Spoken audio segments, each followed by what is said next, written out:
জানেন ইতিমধ্যে আমরা পরিকল্পনা নিয়েছি যে আমাদের প্রত্যেকটি জেলায় জেলায় আমাদের স্পোর্টস ভিলেজ হবে। এই অর্থ বছরে ইতিমধ্যে আমরা 10টি স্পোর্টস ভিলেজ করার পরিকল্পনা নিয়েছি এবং সেই 10টি জেলা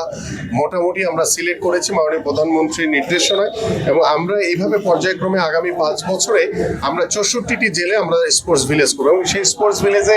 ফুটবল, ক্রিকেট থেকে শুরু করে আন্তর্জাতিক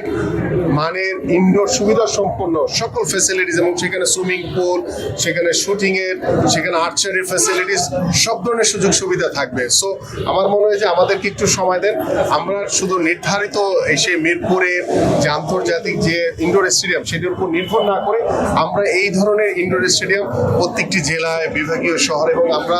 ঢাকাতেও আমাদের